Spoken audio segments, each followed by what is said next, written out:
नमस्कार। प्रवासी भारतीयों की अगली पीढ़ी में भारतीयता की पहचान, संस्कृति और भाषा के बारे में उनकी समझ को जानने के लिए संवाद की चौथी कड़ी के तहत सगुन श्रीवास्तव जी से आज हम बात कर रहे हैं। सगुन जी, आपका बहुत स्वागत है इस बातचीत श्रृंखला में। आपने हमें सहमति दी, इसके लिए आपका बहुत बहुत धन्यवाद। जैसा कि सभी जानते हैं कि प्रवासी भारतीयों की पत्रिका गर्भनाल पूरी दुनिया में जो प्रवासी भारतीय हैं और जिनको भाषा और संस्कृति से लगाव है, उनकी अगली पीढ़ी से हम संवाद कर रहे हैं। इसी के तहत मनीष श्रीवास्तव जी, जो सैन फ्रांसिस्को में निवास करते हैं और भारतीय संस्कृति और हिंदी साहित्य में उनकी गहरी गहरी दिलचस्पी है। उनके लंबे समय से वह अनेक संस्थाओं से जुड़े हुए हैं, जिसमें से विश्व हिंदी ज्योति के वो फिलहाल अध्यक्ष हैं। तो ऐसे मनीष श्रीवास्तव जी के पुत्र सगुन जी आज हमारे साथ हैं। सगुन जी का जन्म अमेरिका में केंटकी में हुआ और 90 के दशक में आप पैदा हुए। आप अभी फिलहाल लॉ की पढ़ाई कर रहे हैं और जैसा कि हम सब जानते हैं कि अमेरिका में पैदा होने की वजह से उनकी जो भी भौगोलिक संदर्भ हैं, लेकिन भाषा और भारतीयता के संदर्भ में उनके क्या विचार हैं, उन सबको जानने के लिए ये संवाद में हम आगे बातचीत करेंगे। तो सगुन जी, बहुत स्वागत है आपका। धन्यवाद। तो बातचीत हम शुरू करें उससे पहले मैं ये कहना चाहता हूँ कि आपके पिताजी और आपकी माताजी हिंदी साहित्य में सृजन करते हैं और जाहिर है आपके घर में जिस तरह का वातावरण है, उससे आपको भी भारतीयता से जुड़े रहने का पूरा माहौल मिलता है। तो एक देश के तौर पे भारत आपको कैसे याद आता है, ये मेरा आपसे प्रश्न है। जब मैं भारत के बारे में सोचता हूँ तो मुझे घर का याद आता है कि जब भी मैं भारत जाता हूँ और विजिट करता हूँ तो मुझे हमेशा लगता है जैसे मैं वापस घर आ गया हूँ। वहाँ के लोग, वहाँ का कल्चर, वही मैं बड़ा हुआ, वही सीखते हुए, वही उनकी लैंग्वेज बोलते हुए, और जब जाता हूँ मेरे लिए बहुत फेमिलियर रहता है। तो साल में कितनी बार आपका भारत जाना होता है? अब हम लोग कोशिश तो करते हैं कि हर दूसरे साल हम लोग जाएं। अभी इस साल हम लोग जाने वाले थे बट कोविड के साथ नहीं जा पाए, तो होपफुली अगले साल हम लोग जा पाएंगे। अच्छा, तो भारत में आप भारत के किन किन शहरों में आपका जाना होता है? तो हम लोग जब जाते हैं हम लोग यूजुअली लखनऊ में ही जाते हैं, और कभी कभी दिल्ली जाते हैं। हम लोग पहले हैदराबाद, बेंगलोर, पुणे सब जगह घूमे हैं, और कोशिश करते हैं कि हम लोग जितना भी घूम सकें, जितना समय मिलता है उतना ही ज्यादा ही घूमे। अच्छा, और लखनऊ ही जाना होता है या लखनऊ के आसपास भी कभी गांव में जाना हुआ आपकी, ननिहाल या आपके पिताजी के जो परिवार परिजन है उनके यहाँ भी कभी जाना होता है? हाँ, हम लोग जब जब भी लखनऊ जाते हैं हम लोग हमेशा पास वाले गांव में जाते हैं। हम लोग अपने पेरेंट्स के ननिहाल दोनों के देखते हैं। पिछली बार हम लोग गए थे कानपुर में, हम लोग ने देखा था मेरे पिताजी का ननिहाल वाला घर। अच्छा, किसी आसपास के किसी गांव में जाने का मौका मिला कभी? हाँ, हम लोग बहुत बार गांव में भी गए हैं, और वहां भी हम लोग गए हैं पहले। अच्छा, गए हैं। तो आपको गांव का जो भारत के गांव का जो तस्वीर है, वो वहाँ की और ये अमेरिका के जो गांव अगर आपने कभी देखे हों, तो उनमें आपको क्या बदलाव लगता है या क्या अंतर समझ में आता है? um, लगता है दोनों में बहुत सारी सिमिलरिटीज हैं और डिफरेंसेस भी हैं। अ, जैसे लोग रहते हैं वो तो डिफरेंट ही है थोड़ा, बट जैसे लोग अपना काम करते हैं और अपनी डे टू डे लाइव्स जीते हैं उनमें बहुत सिमिलरिटीज है। सब लोग की मेन वही फोकस है, और अपनी जिंदगी जीने पे फोकस अपने रखते हैं। हम्म। लेकिन जो बेसिक चीजें हैं, हम्म। मिलना जुलना है, बातचीत करना है, तो उसमें आपको क्या फर्क समझ में आता है? मुझे लगता है जब आप गाँव जाते हैं तो और आपको लोग दिखेंगे जो बाहर अपने साथ में मिल रहे हैं, बातचीत चल रही है, सब लोग मिल-जुल के खाना अपना बना रहे हैं। यहाँ उतना वो नहीं दिखता है। यूजुअली सब लोग अपना अपने ही घर में रहते हैं, जितना ज़्यादा है। बहुत होता है तो कभी-कभी शायद मिल लिया करें, बट जैसे अगर आप गाँव जाएँगे तो आपको हमेशा दिखेंगे, लोग साथ में मिलते जा रहे हैं, लोग खेल रहे हैं साथ में, मज़े कर रहे हैं, वो ज़्यादा नहीं दिखता है। ज़्यादा नहीं है। हुँ। अच्छा, तो उसका कारण आपको क्या समझ में आता है? क्या कारण है कि यहाँ की जो संस्कृति है या जो यहाँ का कल्चर है, अमेरिका का या पश्चिम का, उसमें और भारत में जो गांव हैं, जिस जैसा कि आपने कहा कि सब आपस में मिलते जुलते हैं, बात करते हैं, तो आपको क्या लगता है किस वजह से ऐसा है? मुझे लगता है भारत में सबसे बड़ा रीज़न है कि सब लोग एक साथ मिलते हैं, जुलते हैं, इतना है कि भारत में बहुत स्ट्रॉन्ग इम्पोर्टेंस डाला जाता है कि कल्चर में कि फैमिली का और अपने परिवार का कनेक्शन रखना चाहिए, और वो मुझे यहाँ पे एम्फसिस है बट उतना स्ट्रॉन्ग नहीं रहता है। जैसे भारत में आप जाएँगे, आपको बहुत बार देखेंगे कि जिस घर में पेरेंट्स रहते हैं, उनके बच्चे रहेंगे उनके साथ, और उनके बच्चे के बच्चे, सब लोग एक घर में रहेंगे। सारे भाई-बहन साथ में रहेंगे। यहाँ पे वो ज़्यादा नहीं दिखता है।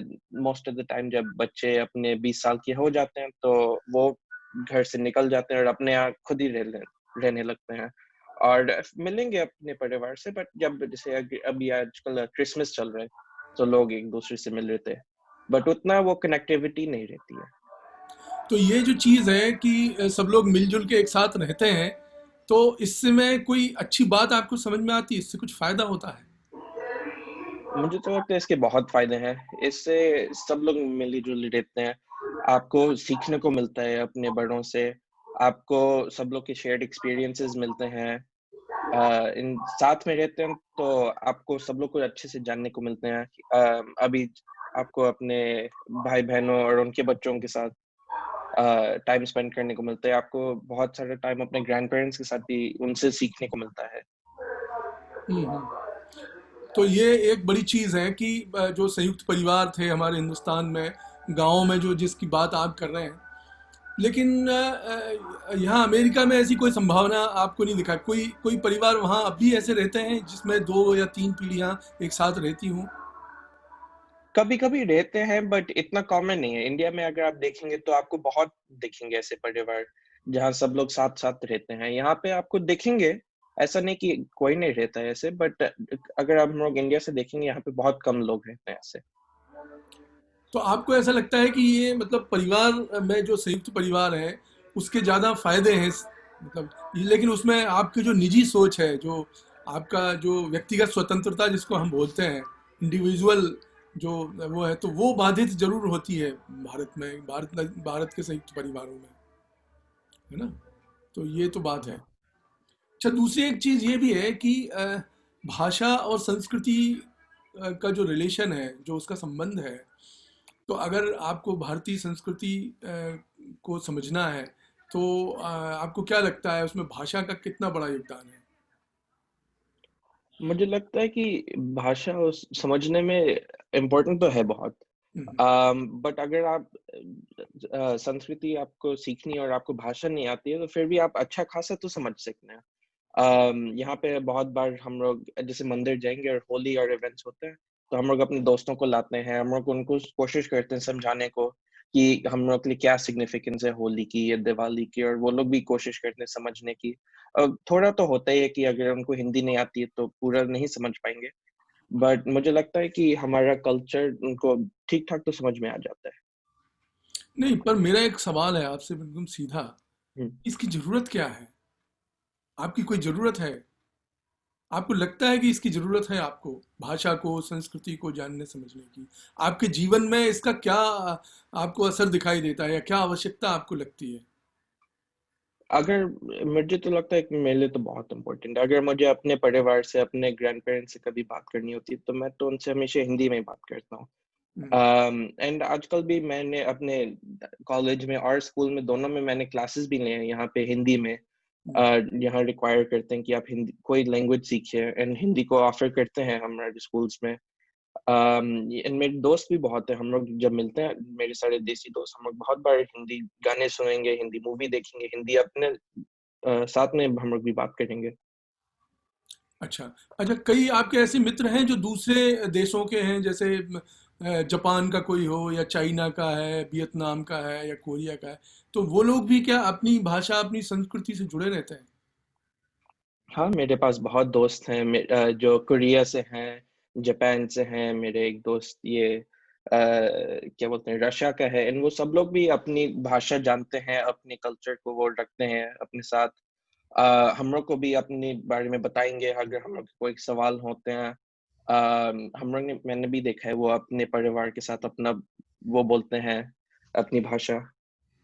कई बार ऐसा आपको लगता है कि मतलब आपको अगर मित्रों में आप खड़े हैं, अपने दोस्तों के साथ खड़े हैं, तो आपकी जो पहचान है वो आपकी पहचान एक भारतीय के तौर पे होती है, कि ये सगुन जो है ये भारत के हैं या भारत के रहने वाले हैं। ऐसा कभी आपको लगता है कि कोई ऐसे आपको संबोधित करता है या एड्रेस करता है कि सगुन आप हिंदुस्तान के हैं, तो इसलिए आपको एक हिंदुस्तानी भाषा भी आनी चाहिए, या हिंदुस्तान के बारे में आपकी समझ होना चाहिए, ऐसा कभी अवसर आता है? ज्यादा तो नहीं ऐसे हुआ है, बट कभी कभी तो लगता है कि बहुत बार लोगों के पास कोई सवाल होंगे। अगर उनके पास कोई सवाल है हिंदुस्तान के बारे में, तो पहले तो मेरे पास ही आएंगे अगर मेरे दोस्त हैं। बट ऐसा नहीं है कि सब लोग एक्सपेक्ट करेंगे कि आपको सब कुछ पता होएगा और आप उसमें बहुत वेल वर्स्ड होंगे। हम्म। तो ये बात बिल्कुल सही है आपको। और भारत के संदर्भ में आपको क्या क्या क्या आपके जहन में क्या आता है, मतलब भारत मतलब क्या?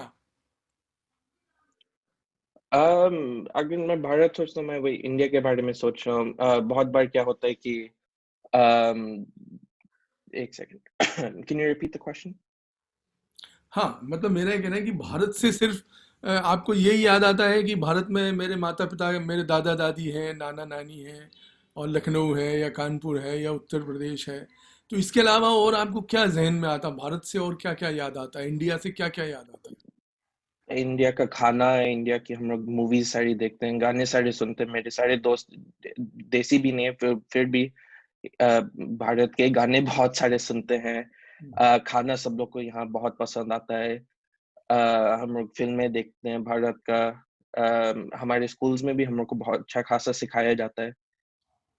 हम्म।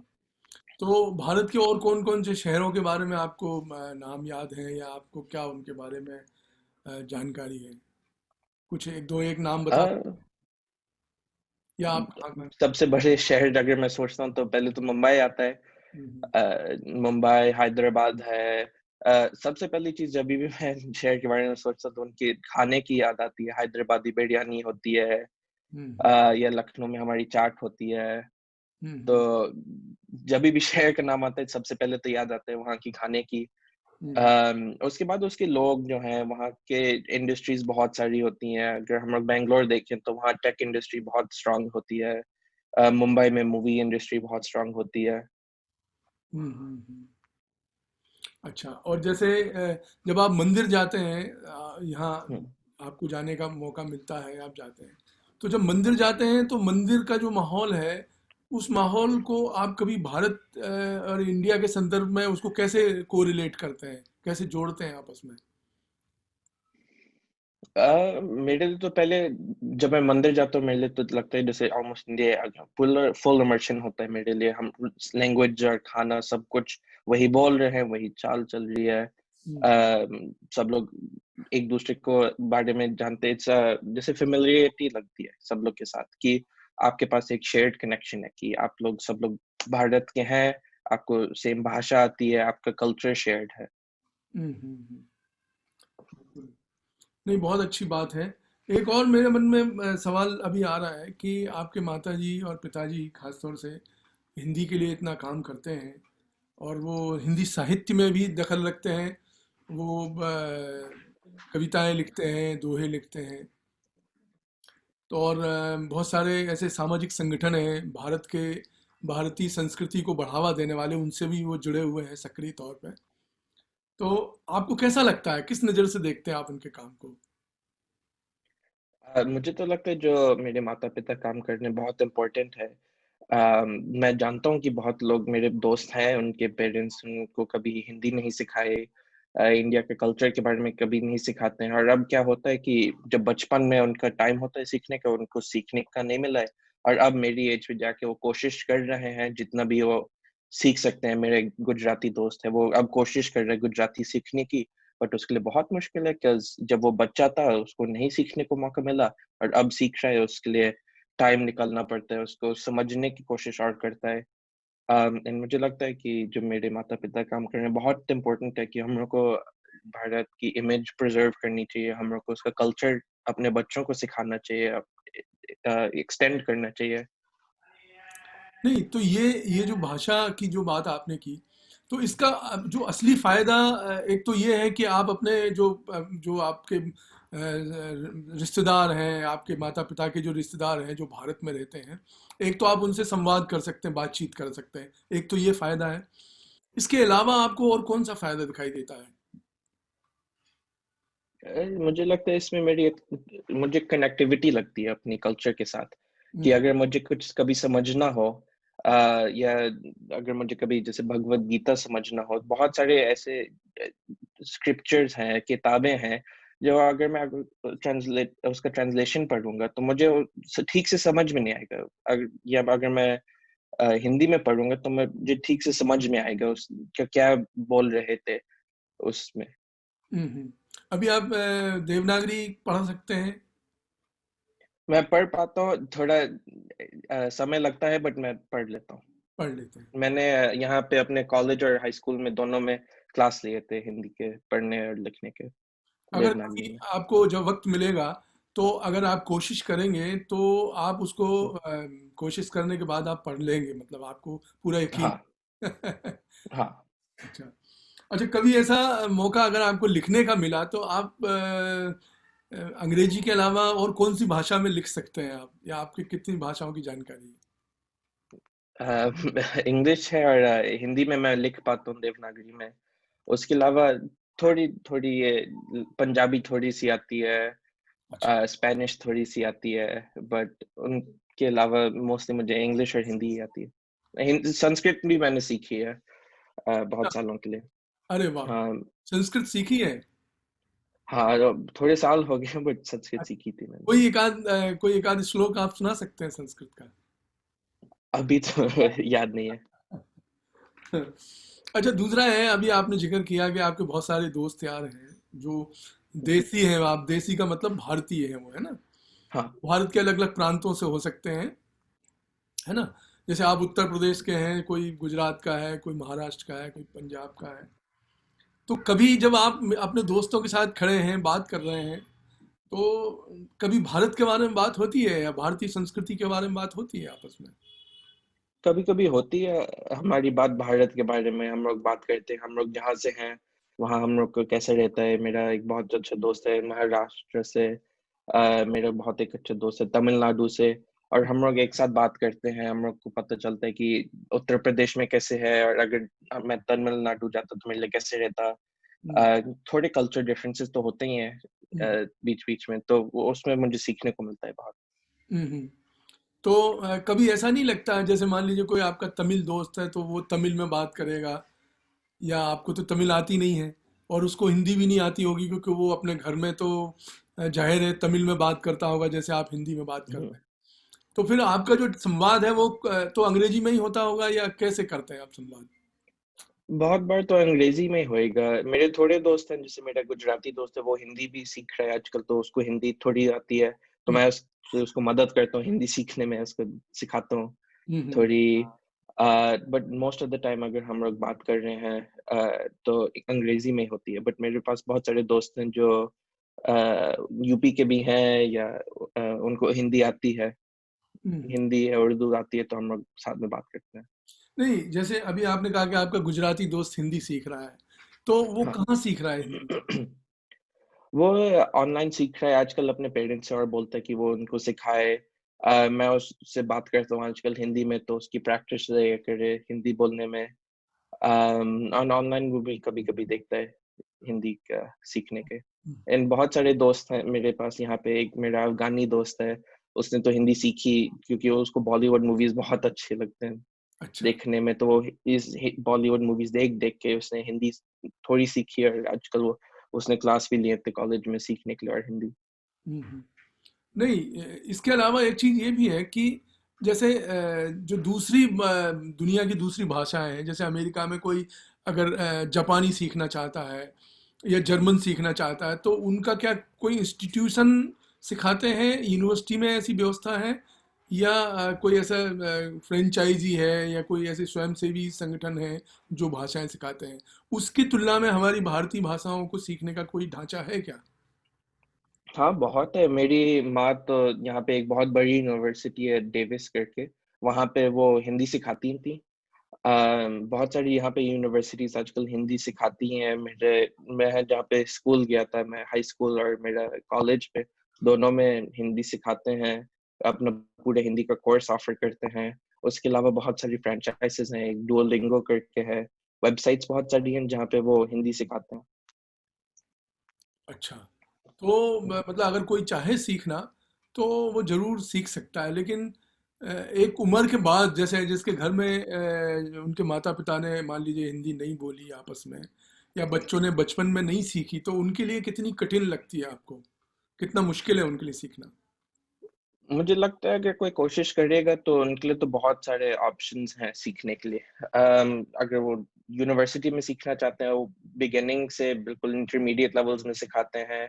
अगर वो क्या बोलते हैं, इसमें सीखना चाहें, बहुत सारी वेबसाइट्स हैं जहाँ पे पैसे भी नहीं देने पड़ते हैं, बस अगर कोई अपना टाइम निकाल पाए उनके लिए सीखने के लिए तो बहुत ऑप्शंस रहते नहीं, जैसे आपने बताया कि आपकी माताजी हैं। हिंदी पढ़ाती हैं, तो ये तो बहुत अच्छी बात है।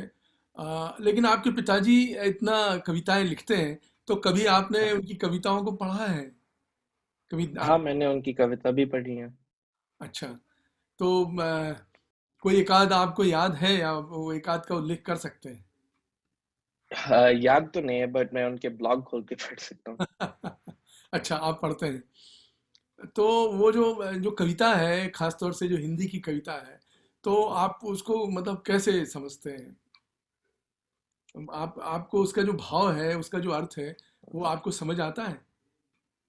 हाँ, मुझे समझ में तो आता ही है। आता है समझ में। अच्छा, बहुत बढ़िया। और एक बात ये भी है कि अभी जो जैसे आप अमेरिका में पैदा हुए, तो आपके बाद की जो पीढ़ियां हैं, आपको क्या लगता है आने वाले 30-40 वर्षों में ये जो तस्वीर है प्रवासी भारतीयों की, ये भाषा और संस्कृति का जो सवाल है, तो वो उसका क्या आपको रूप दिखाई देता है? क्या होगा भविष्य में आने वाले 2-3 दशकों के बाद? मुझे तो लगता है कि जैसे हिंदी अभी यहाँ पे ग्रो ही कर रही है। जब मैं छोटा था तब इतना पढ़ाई भी नहीं जाती थी हिंदी हमारे स्कूलों में। अब हिंदी सिखाते हैं, बहुत सारे ऑर्गेनाइजेशंस भी हैं जो उसके लिए पुश कर रहे हैं। मुझे लगता है बहुत सारे देसी लोग यहाँ रहते हैं, बहुत सारे भारतीय लोग रहते हैं, वो अपने बच्चों को सिखाते हैं।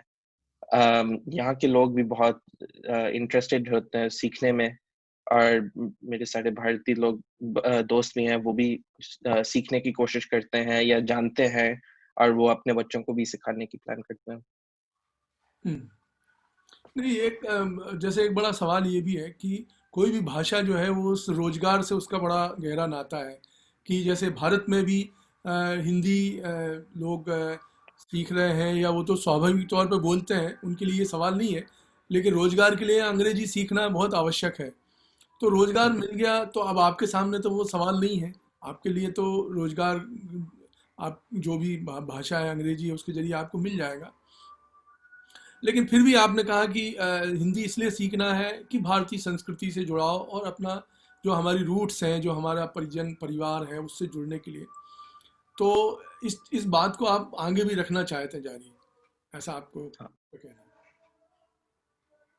हाँ। अच्छा, बहुत बढ़िया। तो बस ये तो बहुत अच्छी बात है, बहुत प्रसन्नता की बात है।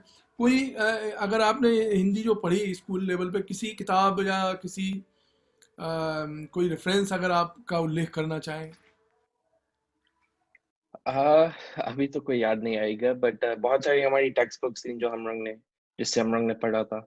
अच्छा, हिंदी साहित्य की बात, जैसे अभी आपने भगवत गीता का उल्लेख किया था, तो भगवत हाँ। गीता के बारे में आपको कितनी समझ है? अ, थोड़ी समझ है, चाहता हूँ कि और मेरी समझ हो। मैं कोशिश तो करता हूँ, अभी पढ़ना तो चाहता हूँ और उसको मौका मिले तो। मौका मिले तो इसके अलावा जैसे हमारे दूसरे ग्रंथ हैं, जैसे रामचरितमानस है, या हुँ। महाभारत है, या पंचतंत्र की कहानियां हैं, तो इनको कभी आपने इनको थोड़ा बहुत आपके इनके बारे में भी आपको समझ है, या आपने कभी सुना है? हाँ, सुना तो मैंने साड़ियों के बारे में है। जब मैं छोटा था मैंने पंचतंत्र की कहानियाँ पढ़ी थी, बट वो इंग्लिश में थी। तो अब चाहता हूँ कि अब मैंने हिंदी पढ़ना सीखा है, तो अब मैं फिर से वापस जाके उनको पढूँ। नहीं, बहुत बढ़िया। बहुत साल भी हो गए, 15 साल हो गए होंगे जब से मैंने उनको पढ़ा है तो। अच्छा, अच्छा। तो कभी आपको अगर जीवन में मौका मिलेगा दोबारा, जब आप के पास समय होगा, तो आप चाहेंगे कि हमारे जो पुराने सांस्कृतिक धरोहरों की जो पुस्तकें हैं या जो ग्रंथ हैं, उनमें उनको आप जरूर पलट के देखेंगे या पढ़ेंगे? हाँ, मैंने तो एक्चुअली थोड़े दिन पहले ये रामचरितमानस खरीदी थी, हिंदी में ही, अच्छा, कि चाहता हूँ कि अभी मौका मिलेगा तो मैं उसको पढ़ूँगा हिंदी में। अच्छा। तो रामचरितमानस का अगर मैं आपसे कहूं कि आप कुछ लाइनों में उसका कोई मतलब आपको क्या आइडिया है, क्या है वो, बता सकते हैं? अभी तो मैंने खोली भी नहीं है, बट हाँ, हाँ। हाँ, नहीं, ठीक है। पर एक ओवरऑल आपको पता है कि वो एक भगवान राम के चरित्र की कहानी, जो हमारी जो आधार है, हमारा जो संस्कृति का एक केंद्र बिंदु है, जिसके इर्द गिर्द सारी भारतीय संस्कृति घूमती है, तो उसी का वो एक वर्णन है। um, can you repeat the question? हाँ, मैं ये कह रहा हूँ कि जो भगवान राम का जो चरित्र है, उस उनकी उनकी हाँ, जो चरित्र को या उनकी कहानी को रामचरितमानस में संजोया गया है ना? हाँ। यही है ना? तो चलिए, सगुन, बहुत बढ़िया आपसे बात हुई। आपने इतना समय दिया, या और आप कोई बात कहना चाहते हो? थैंक यू, आपने मुझे अपॉर्चुनिटी दी बात करने की। अपने पर्सपेक्टिव से आपको बताने को मिला मुझे कि मुझे क्या लगता है हिंदी का फ्यूचर क्या है यहाँ पे, और मुझे हिंदी की समझ कैसे आई, और मुझे कैसे लगता है और लोगों को समझ आएगी। तो धन्यवाद। चलिए, बहुत अच्छा लगा आपसे बात करके। धन्यवाद।